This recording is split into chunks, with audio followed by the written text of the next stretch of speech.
Here's what I've discovered over almost 12 years of concierge coaching. The greatest suffering comes from indecision. Honestly, when somebody is struggling, it's usually because they haven't made a decision. They haven't made a choice. They haven't taken a stance. So let's say you're in your current job and you have this dream of starting your own business. Let's use that as an example. And so you're in this job and you're fantasizing about being somewhere else. And the thing is that torment, that split is the dis-ease, right? The separation that we're having because we haven't made a firm choice. What it means is our head is in one place and our feet are in another, and that chasm creates a tremendous amount of suffering. It could be something as simple, not about the career. It could be something as simple as, what am I going to have for breakfast, right? We want to remove, in some ways, as many decisions as possible to give us peace of mind, to take a stance. When we take a stance and we decide, we're eliminating, it actually means to cut off other options. So that simple example of what to have for breakfast, I've figured out what works for me. What works for me is having a smoothie or a juice in the morning. And one of the ways that I help clients make decisions about what works best for them is we practice. We say, okay, for the next 2 weeks, let's try smoothies for the next 2 weeks or green juices for the next 2 weeks. But we're actually going to do it Monday through Friday. And then on the weekends, do whatever you want. I don't care. Have pancakes, have a bagel, whatever you want. But let's decide on Monday through Friday, we're going to do this. And what's fascinating is we end up discovering what works for us. So let's say, in my case, and when I was doing this work for myself, is discovering I feel great when I have smoothies. My digestive tract is kind of, just waking up in the morning, and the blender has done the digestion largely for me. So I love that. I love how I feel. I feel energized. I feel nourished. I feel fed. I feel satiated. I have enough to fuel my workout in the morning, to keep the mental clarity. And the fact is, I did this over studying. And then on the weekends, I had whatever I wanted. And I have often my clients will do the same. And what they discover is the difference between one choice and the consequences of one choice versus another. So we have to take a firm stance in order to really understand what is it that we're getting from this choice.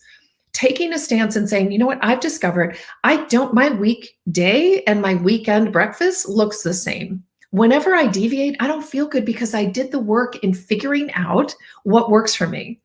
And I did it by making a decision and then giving myself a deadline saying for the next 2 weeks.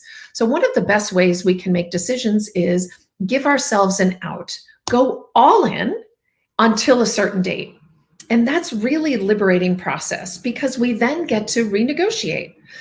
It shuts down the part of us that is resistant, like, don't tell me I can't have anything. We all rebel against an outside rule. But when this is a rule that we've set for ourselves in the context of an experiment, in the context of just 2 weeks, let's see what happens. I'm going to try this, and then I'm going to decide, does this work for me or not? We need an escape route because we don't like to feel shackled in any way. We need to remind ourselves this is just a 2-week period, or it might be a week period. It might be even longer. There's an author, a filmmaker that I've studied with, and his name is Pedram Shojai, and he's a fascinating guy. He's a healer, and he wrote a book called Urban Monk, and he's done a ton of films, and fascinating guy, and he studied in the Tibetan culture. And one of the things that he extracted from that is the concept of a gong. It's really an experiment in consistent, compassionate, or compassionate consistency. And the idea is that you commit to a habit, go all in, or actually 3-4 habits, go all in 100% for 100 days. I like to do it for a 90-day period. He uses 100 days, but the idea is you say, okay, for the next 100 days, I'm going to do the following habits. It might be drink a bottle of water. It might be exercise for 30 minutes every day, stretch for 5 minutes, read 30 pages of a book, or 30 minutes reading. But they're small habits. They're ones that you can do, but you make a decision, you make it once. And then you don't make that decision again because you stand firmly in the choice that you've made. I'm doing this. I am all in. And then at 100 days, I'm all out, or maybe not. I may have discovered that these habits that I embraced are ones that I want to keep for a lifetime, much like that smoothie example we just did, where that's part of my daily routine. I no longer decide what I'm going to have for breakfast. Oh, sure, I'll say, oh, I think I'll have blueberries versus raspberries or kale versus spinach in my smoothie. But the bottom line is, I know what works for me and I do it. I've eliminated a decision. I made it once and now I make it consistently. Now it's a non decision. So the thing that I want to remind you is that decisions take energy. Decisions are distracting, or the decision-making process is distracting. We want to make a choice and we want to make it once, and then let's not consider it again, except for maybe another 90 days, or when we're doing our, planning every quarter, or again, 2 weeks, we decide again. So commit fully. The wishy-washy, greatest source of suffering. Anytime somebody comes to me and I can hear it, I can sense it in their struggle. They just haven't made a choice. Go all in. Whatever it is, choose where is the area of suffering, make a decision, and then give yourself an out. Give yourself a time frame where you're going to decide again. It really is liberating, it's empowering, and what it avoids is decision fatigue. Because you know what? It's kind of like the toddler that is just harassing us. Mom, can I have a cookie? Mom, can I have a cookie? Mom, can I have a cookie? And it's 5 p.m. and the answer is no, right? We have to just last 1 second longer. So that part of our toddler brain that is, should I do this? Shouldn't I do this? That is an exhausting process. And it's distracting from real work, from the true work that we want to do, be it in our personal life or our professional life. So I encourage you, put both feet in whatever choice you make, and then give yourself an out, give yourself a deadline where you can choose again. But during that time, during that 2-week period, or that 100-day period, or every quarter, I want you to study yourself. Study, really just say, I made this decision. Do I find that I have more energy? Do I find that I feel liberated and relieved, right? The sense of relief that comes when we make a firm stance and then we study ourselves with curiosity, not with shame, not with perfectionism, but just genuinely like, I made this decision. Do I like this? One of the ways that we can make a decision too is to say, I'm going to make a choice based on the desire to avoid regret. Here's a very personal example. I met my husband at a graduation party. I had just graduated from college. He had just graduated from medical school. He and my brother were buddies, and he was leaving shortly to go to San Francisco to report to the Presidio and do his medical residency, internship and residency there. So he asked me to follow him. He asked me to go to San Francisco after just really, we have a debate about this, but it was one date. But we'll throw him a bone here and just say, okay, it was a little bit of time. But the fact is he left less than a month after we met, and I followed a month later. So the reason I made the decision, yes, my heart made the decision, but my head made a decision saying, you know what? Let's just project out 6 months from now. Am I going to regret this? Will I regret this for the rest of my life? Because I won't know. My heart said yes, but my head needed to be on board too.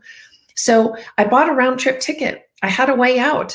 I knew how to get out. If it didn't work, if the relationship tanked, I had a return ticket. But I went all in. I was all in for a month. I worked at my dad's factory to make enough money to fly out, to get that round trip ticket. And then I went all in. And you know what? The choice was, this was 33 years ago. I'm dating myself. Yeah, 33 years ago that I made that choice. But I made it because I didn't want to live with regret. I didn't want to wonder what could have been. That was not a choice I was willing to tolerate.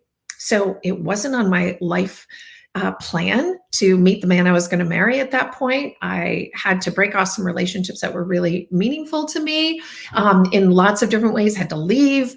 There were a lot of changes that I needed to make, but what I didn't want to do is live with regret. So I use that as a tool to make decisions. And then again, I give myself that deadline, get ourselves out so that we can choose again.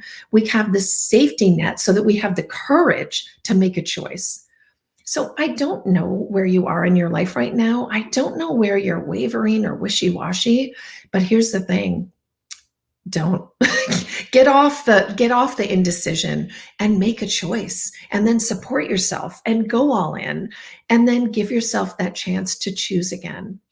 I promise you, you will feel more fierce, more badass, more unapologetic, and more informed about your own life, right? If you're not making a decision, then chances are you're suffering from the indecisiveness and that your brain is split or sometimes several places because you've got several different options.